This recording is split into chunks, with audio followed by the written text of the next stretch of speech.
أشهد أن لا إله إلا الله وحده لا شريك له وأشهد أن محمدا عبده ورسوله أما بعد فأعوذ بالله من الشيطان الرجيم بسم الله الرحمن الرحيم الحمد لله رب العالمين الرحمن الرحيم مالك يوم الدين إياك نعبد وإياك نستعين اهدنا الصراط المستقيم صراط الذين أنعمت عليهم غير المغضوب عليهم ولا الضالين. After reciting the Tashahhud, Ta'awudh and Surah Al-Fatiha, as the Khalifatul Masih the Fifth, may Allah be his helper, stated, the Treaty of Hudaybiyah is being discussed. In this context, we also find mention of Budayl bin Warqa Khuza'i and other messengers of the Quraysh coming to the Holy Prophet, peace and blessings of Allah be upon him. Detailing this, Hazrat Mirza Bashir Ahmad Sahib, may Allah be his helper, has stated the following.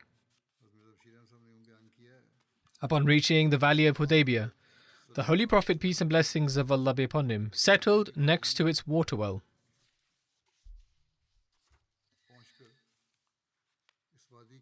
When the companions had set up camp, a renowned chieftain from the Khuza'a tribe named Budayl bin Warqa, who resided in a nearby region, came to meet the Holy Prophet, peace and blessings of Allah be upon him, with some of his associates, and said,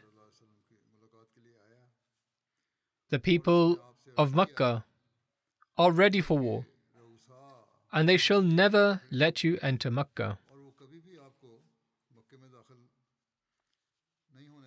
The Holy Prophet, peace and blessings of Allah be upon him, responded, we have not come with the intention of war.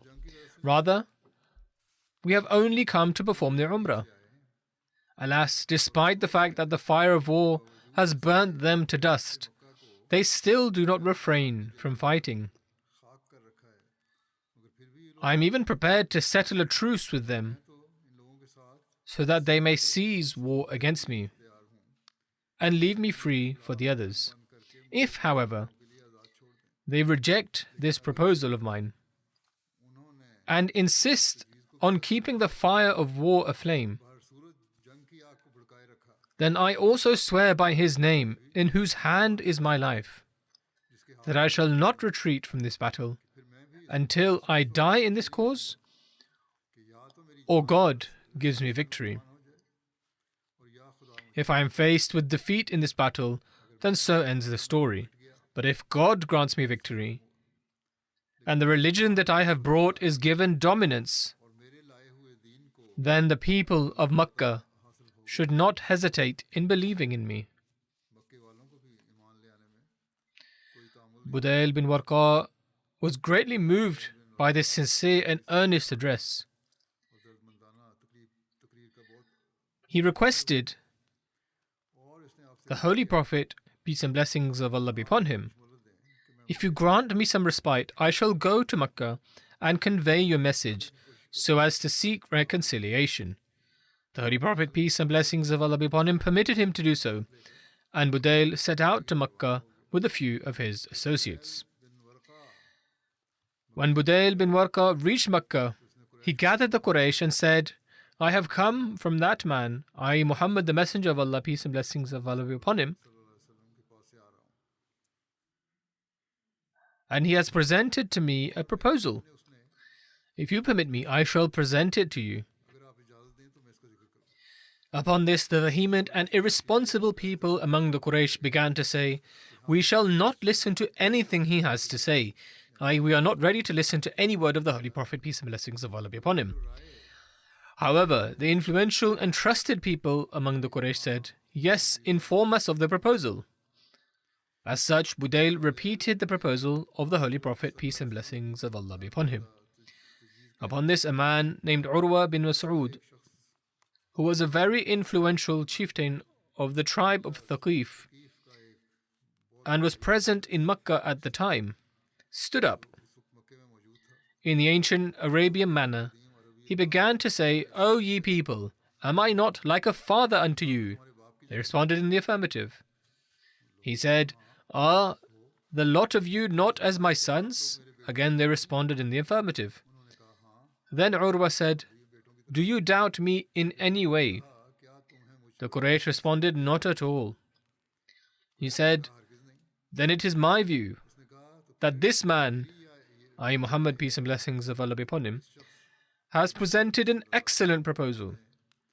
You should accept this proposal, and I request that you allow me to go to Muhammad, peace and blessings of Allah be upon him, in order to further discuss this proposal." The Quraysh said, "Certainly, go and discuss this proposal."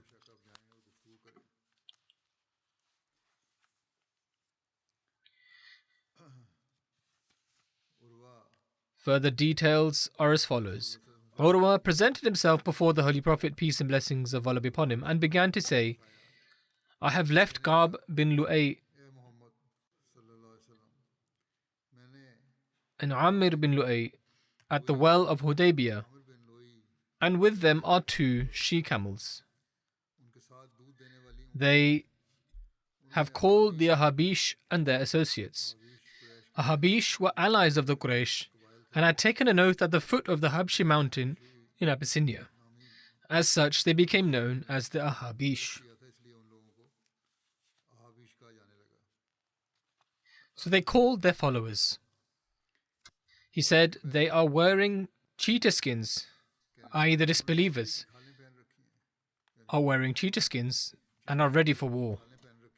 They have taken an oath that they will not clear the path between you and the house of Allah unless you destroy them. That is, unless the Holy Prophet, peace and blessings of Allah be upon him, destroys them. He continued, "Out of the 2 possible outcomes in relation to you and the people you are going to fight, one thing is for certain." He then said to the Holy Prophet, peace and blessings of Allah be upon him, "You are either going to destroy your own people, although it is unheard of until today that a person destroyed his people and relatives, or the people that you are with are going to disgrace you."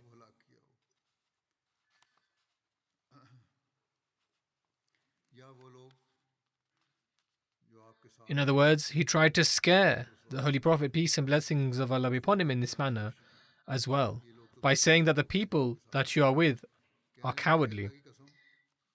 He made wrong speculations about the companions and said, "By Allah, the countenances I see are only of those who flee."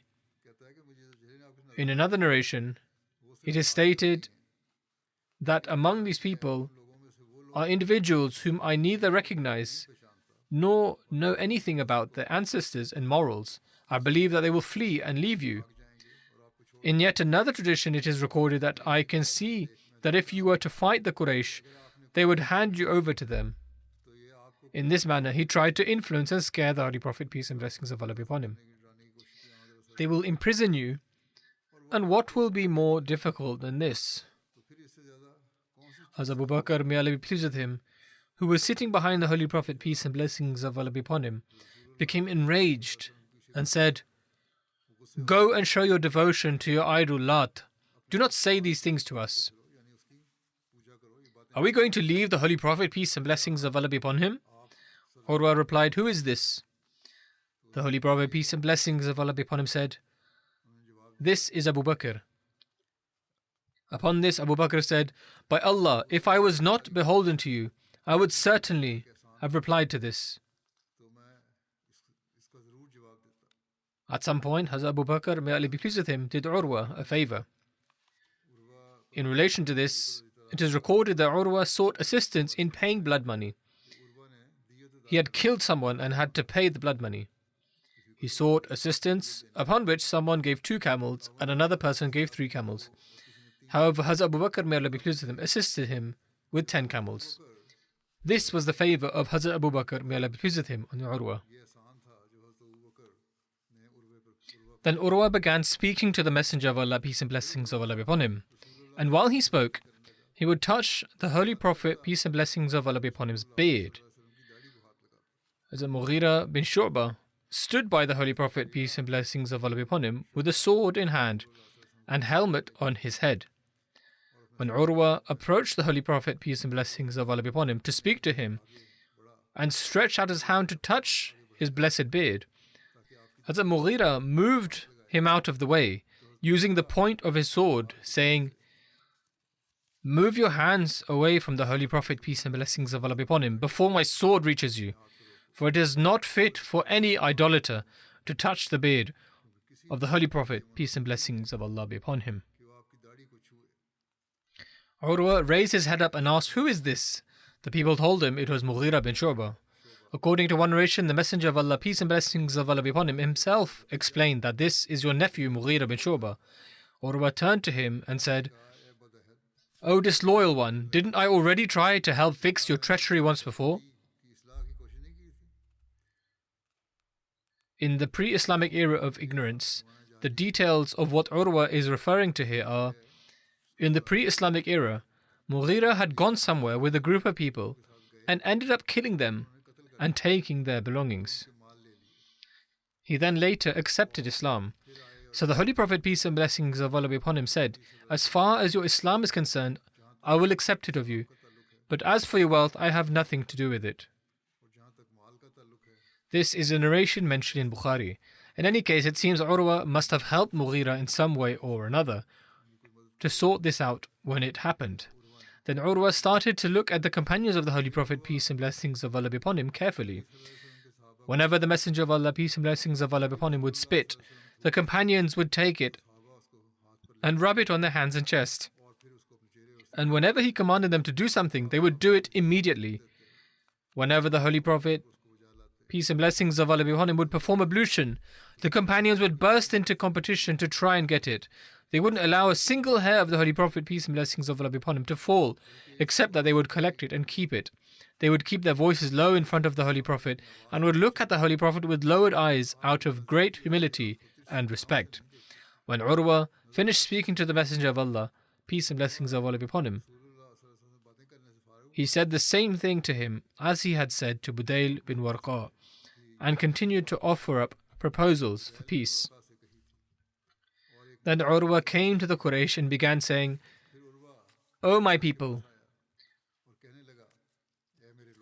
I have served as an ambassador to kings, the courts of Caesar, Khosrows, and Negus. By Allah, I have never seen a king who's obeyed as much as the obedience shown to Muhammad, peace and blessings of Allah be upon him, by his companions. Whereas he initially came intending to scare the Holy Prophet, peace and blessings of Allah be upon him, regarding the disbelievers. When he had witnessed these scenes, he was impacted by it and made this statement to the disbelievers. He said, "By Allah, I have never seen a king whose companions honor him as much as Muhammad's companions honor him. By Allah, there is no king like him. When he spits, his companions touch it with their hands and rub it on their faces and bodies. And when he commands something, they hasten to fulfill his orders.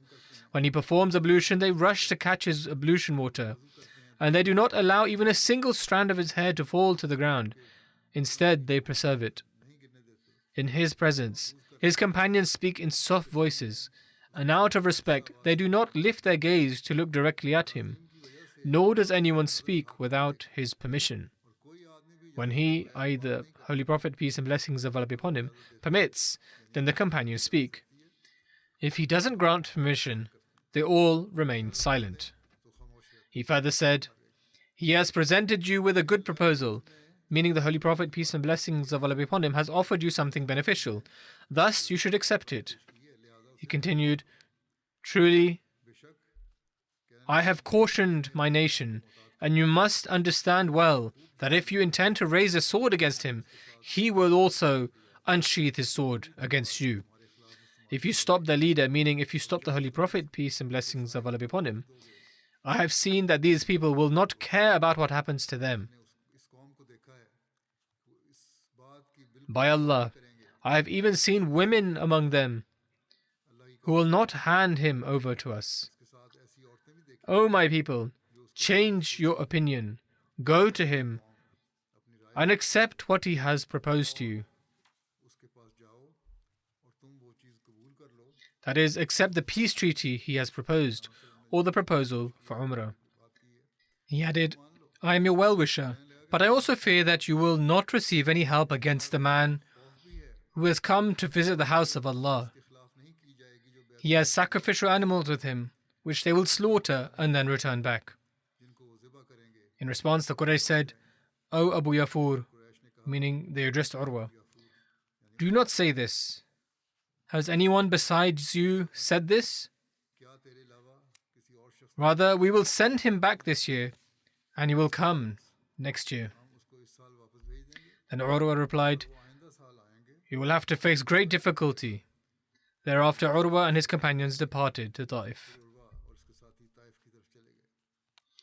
Hazrat Muslim Maud, may Allah be his helper, has also narrated the events surrounding the Treaty of Hudaybiyah.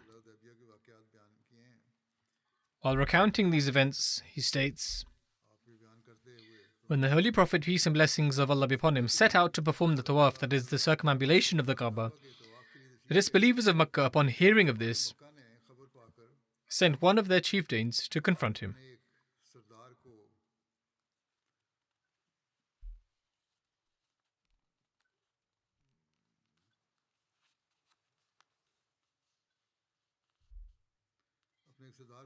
The chieftain was tasked with informing the Holy Prophet, peace and blessings of Allah be upon him, not to come to perform the tawaf that year. This chief came to the Holy Prophet, peace and blessings of Allah be upon him, and began speaking to him. During the conversation, he would touch the Holy Prophet's blessed beard.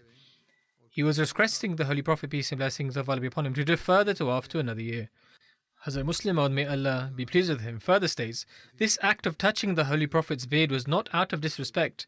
Rather, it was a cultural practice among the people of Asia. When they sought to plead with someone or secure their agreement, they would touch the other person's beard as a sign of entreaty. Or alternatively, touch their own beard to emphasize their sincerity, saying, I'm an elder and a leader of my people. Please heed my request. Thus, this leader touched the Holy Prophet, peace and blessings of Allah be upon his beard, as a gesture to implore. Witnessing this, a companion stepped forward and struck the chieftain with the hilt of his sword and said, remove your impure hand.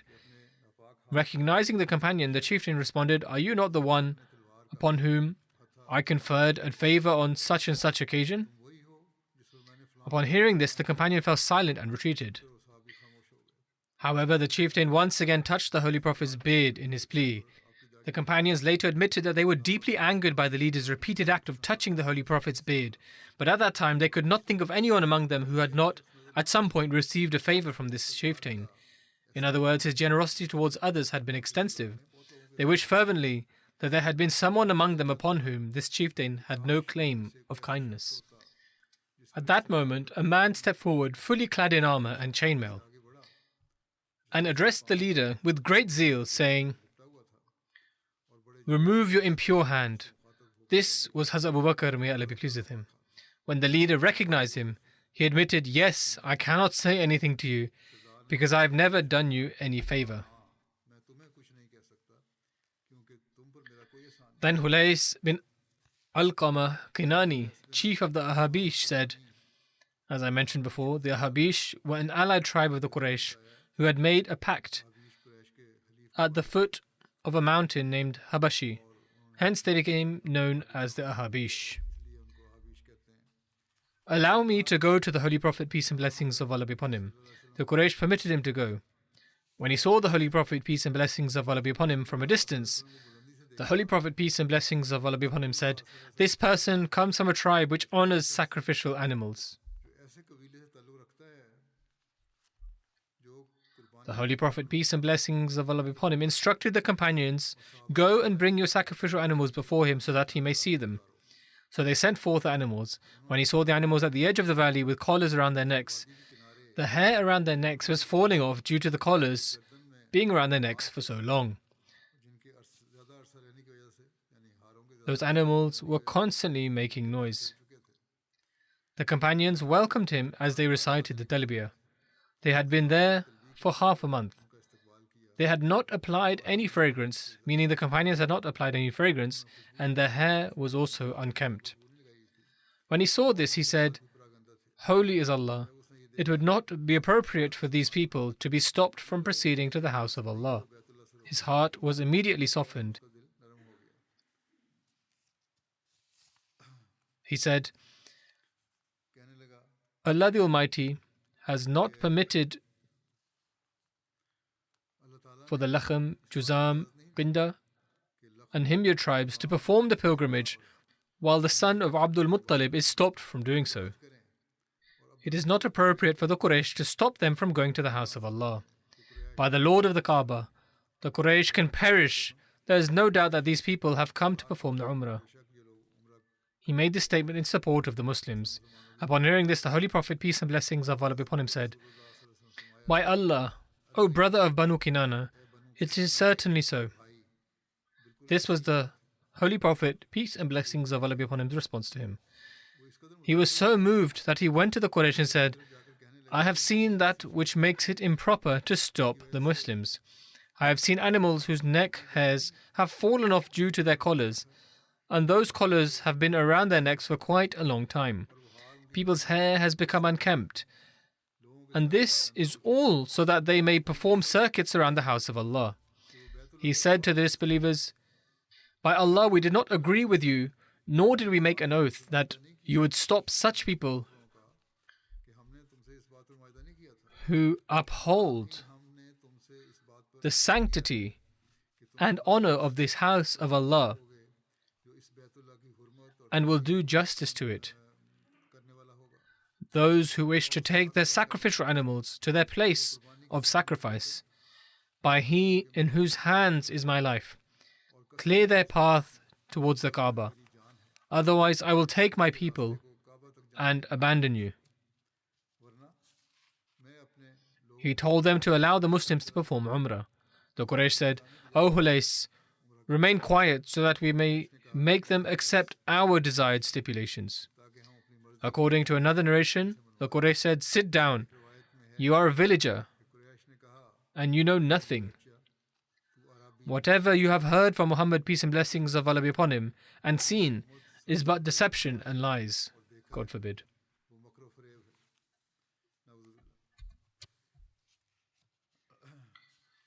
During this journey, there is also mention of Hazrat Ka'b bin Ujra being granted permission to shave his head.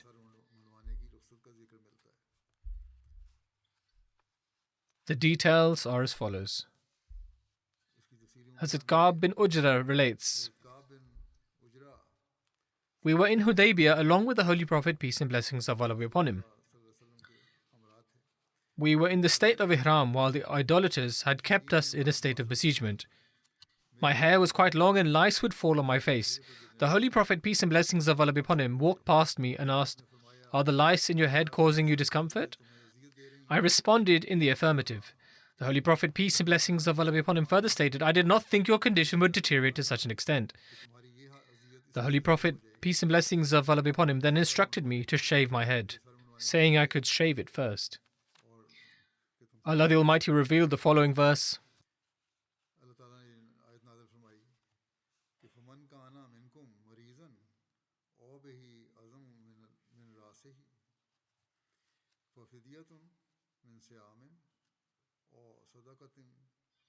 "And whoever among you is sick or has an ailment of the head,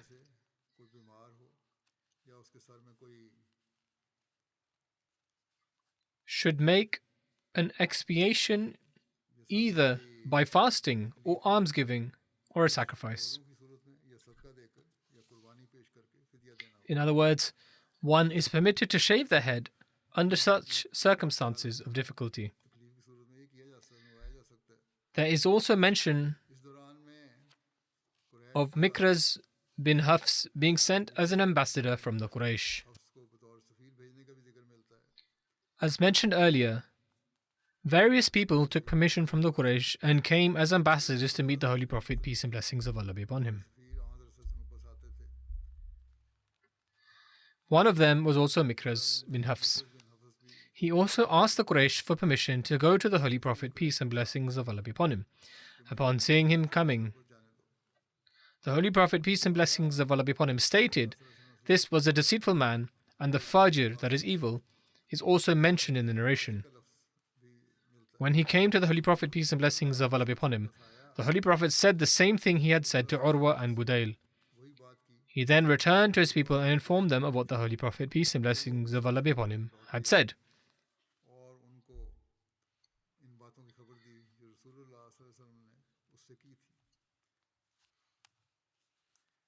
There is also mention of the Holy Prophet, peace and blessings of Allah be upon him, sending Hazrat Khirash bin Umayyah towards the Quraysh. In other words, the Holy Prophet, peace and blessings of Allah be upon him, also sent an ambassador. Muhammad bin Ishaq writes that the Holy Prophet, peace and blessings of Allah be upon him, sent Hazrat Khirash bin Umayyah and mounted him on his own camel. The name of the camel was Tha'lab. This was so that he could convey to the people of the Quraysh as to why they had come. However, Ikrimah bin Abi Jahl cut the legs of the camel. Ikrimah also intended to kill this representative of the Holy Prophet, peace and blessings of Allah be upon him, but the Habish stopped him from doing so, and so he let Hazrat Khirash go. He returned to the Holy Prophet, peace and blessings of Allah be upon him, and informed him of everything that had happened. In any case, the Quraysh continued to thwart any efforts of peace.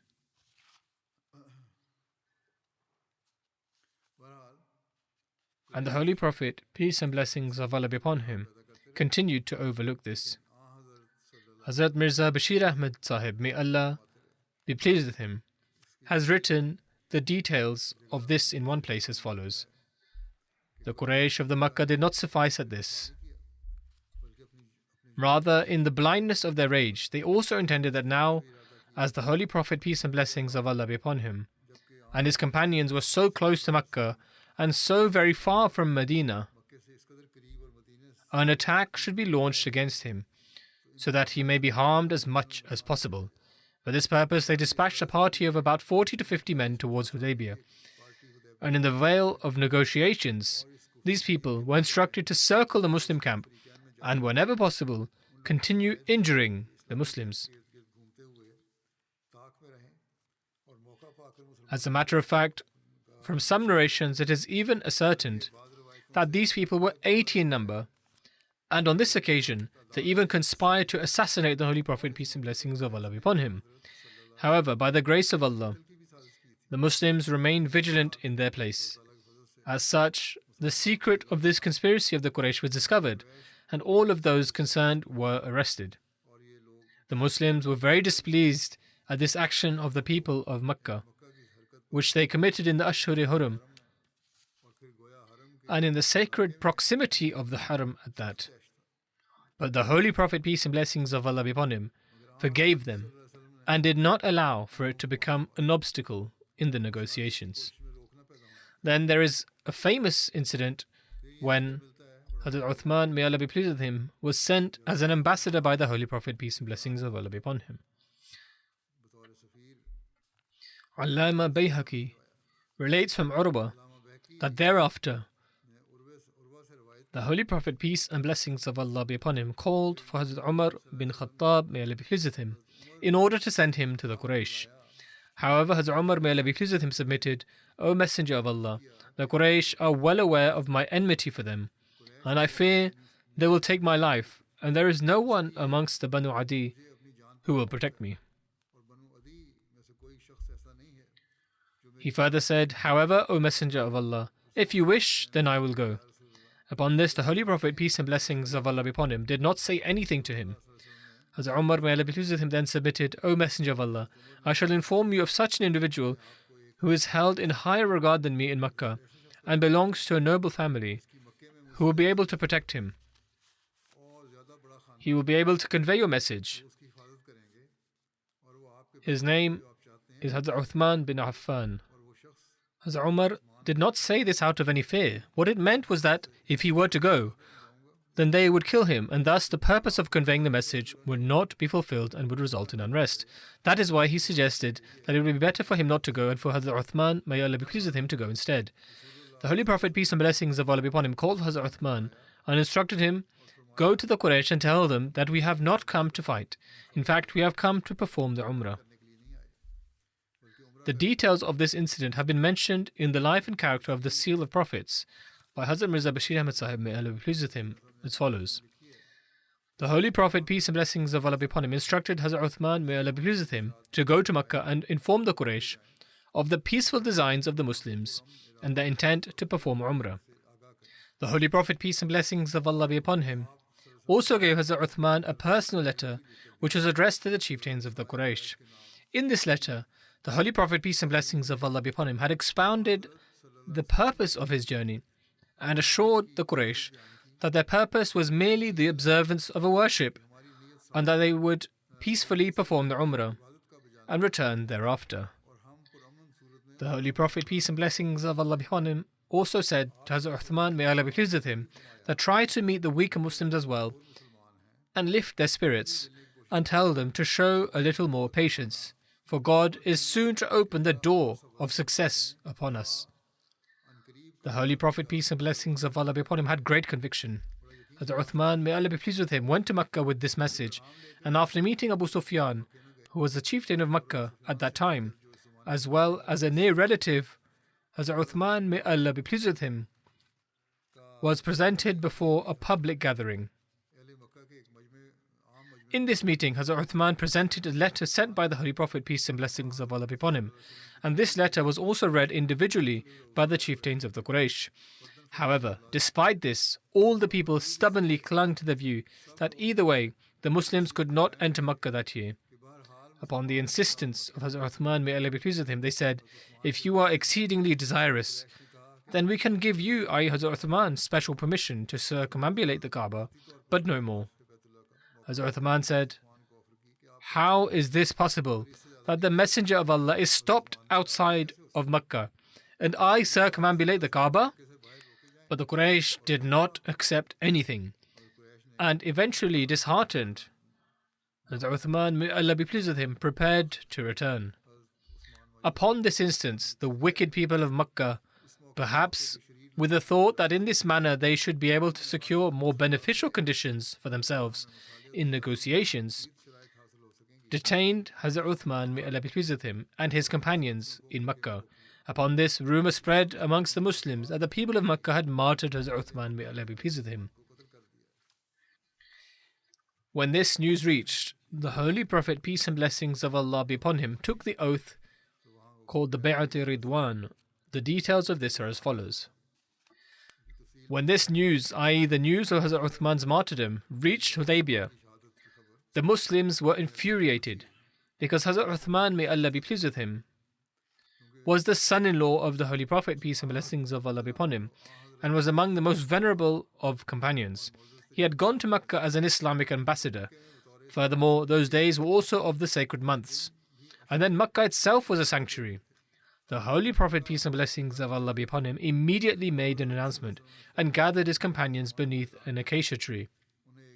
When the companions had assembled, the Holy Prophet, peace and blessings of Allah be upon him, mentioned this news and said, "If this news is true, then by God, we shall not move from this place until we seek revenge for Uthman." Then the Holy Prophet, peace and blessings of Allah be upon him, said to the companions, "Come and place your hand on my hand," which is the Islamic way of bay'at, "and take an oath that none of you shall show his back and will sacrifice his life if need be, but shall not retreat from this place." Upon this announcement, the companions lunged forward in such a manner as if toppling over one another. Every single person from among the 1,400 to 1,500 people, who were the entire lot of the Muslims at the time, sold themselves once again in loyalty at the hand of their beloved master. When the bay'at was taking place, the Holy Prophet, peace and blessings of Allah be upon him, placed his left hand upon his right and said, "This is the hand of Uthman, for if he were here, he would not have been left behind in this holy covenant. But at this time, he is engaged in the work of Allah and His Messenger." As such, this radiant scene came to its conclusion. In Islamic history, this bay'at is known as Bay'at-e-Ridwan, i.e. the bay'at wherein the Muslims acquired the reward of Allah's complete pleasure. The Holy Quran has also especially mentioned this bay'at. It states,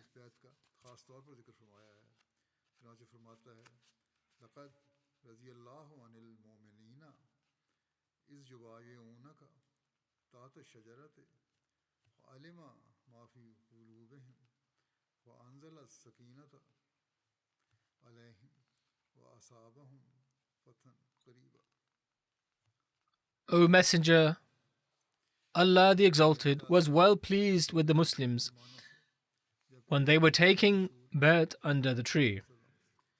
For through this bay'at, the sincerity that was hidden in their hearts was brought to the discernible knowledge of God. So God revealed tranquility upon their hearts and rewarded them with a near victory at hand. The companions would also refer to this bay'at with great pride and love, and many of them would often tell those who came later that you consider the conquest of Makkah to be the victory, but we consider the Bay'at-e-Ridwan to be the actual victory. There is no doubt that along with its details, this bay'at was a magnificently great victory, not only because it opened the door to future victories, but also because the spirit of sacrifice in Islam, which was the central point of the religion of Muhammad, peace and blessings of Allah be upon him, was manifested in a most magnificent manner. Furthermore, these devotees of Islam showed by their actions that they were prepared to bargain with life and death in every field for the sake of their messenger and the truth he had brought.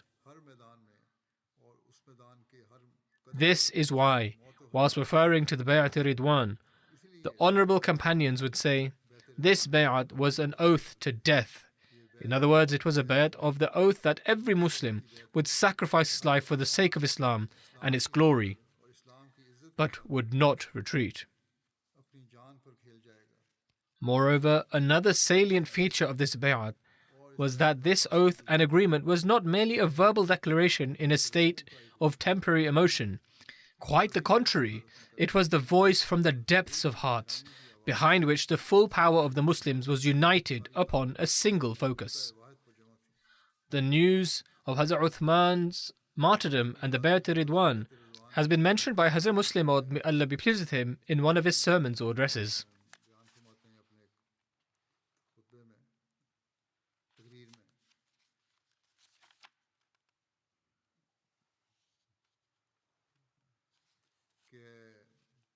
Upon hearing this news of Hazrat Uthman, may Allah be pleased with him, the Holy Prophet, peace and blessings of Allah be upon him, gathered the companions and stated, the life of an ambassador is protected in all people and nations.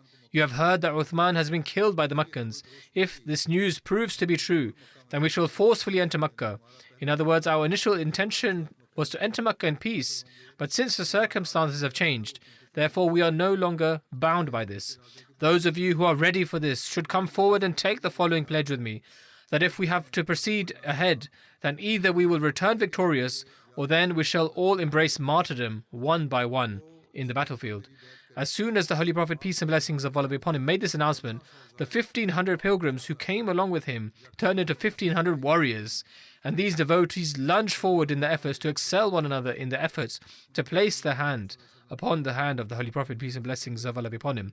In the history of Islam, this pledge holds great significance and is known as the Pledge of the Tree, because at the time of when the Holy Prophet, peace and blessings of Allah be upon him, took this pledge, he was sitting under a tree.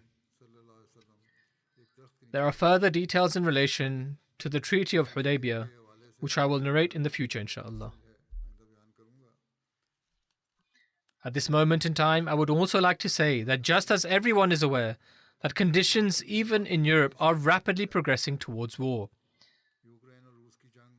there is an increasing threat of the Ukraine-Russia war spreading, and other European nations are being threatened. Many of those who possess wisdom and peace-seeking leaders are worried by this state of affairs. In any case, pray that Allah the Almighty protects Ahmadis and all those who seek peace against the ill effects of these wars. May these people not use such weapons in this war that will negatively impact future generations.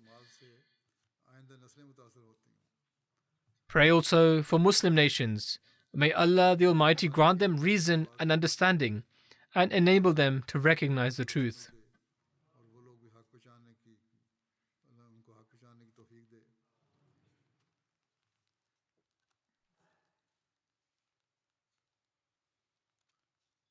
I would also like to draw attention to the fact that due to the manner in which the state of affairs has rapidly deteriorated and continues to deteriorate, although people are already aware, I would like to draw attention once again to the fact that everyone should strive to keep rations for 2 to 3 months in their homes.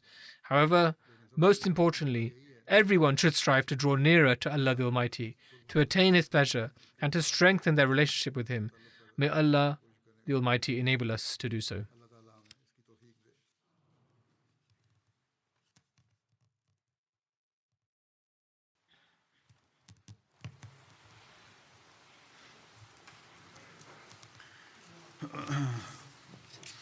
الحمد لله نحمده ونستعينه ونستغفره ونؤمن به ونتوكل عليه ونعوذ بالله من شرور أنفسنا ومن سيئات أعمالنا من يهده الله فلا مضل له ومن يضلل فلا هادي له ونشهد أن لا إله إلا الله ونشهد أن محمدا عبده ورسوله عباد الله رحمكم الله إن الله يأمر بالعدل والإحسان وإيتاء ذي القربى وينهى عن الفحشاء والمنكر والبغي يعظكم لعلكم تذكرون اذكروا الله يذكركم وادعوه يستجب لكم ولذكر الله أكبر